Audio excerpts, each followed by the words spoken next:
let's go through some of the things that I really love to do in Gmail. So using a keyboard shortcut for C, it stands for compose, I can automatically open an email. That makes my life really easy there. If I've got an email open, I can hit R to reply. That makes my life really easy. If I've read an email and I just need to move it out of the inbox, I can archive it by hitting the E button. Easy way to remember that, E for e-waste, and that will archive and remove the email. Now you'll notice here, as soon as I open an email and I hit the archive button, it's automatically taking me to the next email.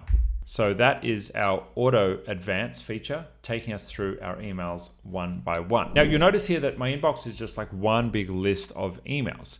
You also have the option to switch on different sections. And so we've got here inbox type. If I hit the customize button, I can choose different tabs and Google's going to automatically sort my emails into one place, or into multiple places, sorry. And so it's going to look at the content of your emails and try and categorize them for you. Personally, I think this is pretty useful, but I'm going to show you one filter which almost makes some of this a little bit redundant. This is useful if you're the kind of person who gets so many emails in here and you just don't really want to bother categorizing them and getting your inbox down to perfect every day, and you just want to focus on the stuff that's probably from humans and let the rest turn into a bit of a mess. It's not really useful to try and categorize and manage like 5 different lists of emails here, which are effectively 5 different mailboxes.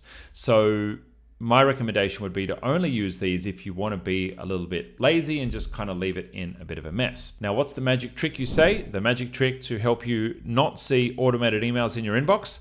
Well, let me show you what that looks like. This is called the unsubscribe filter. And so I'm going to search for the word unsubscribe, and that's going to find all the emails in my inbox which have come in that happen to include the word unsubscribe. I'm going to click my advanced search button. I'm going to create a filter and I'm going to choose to skip the inbox, meaning these emails won't come into my inbox. I'm going to apply a label, and it's a smart idea to do that so you can still check these from time to time, but I'll call it filtered.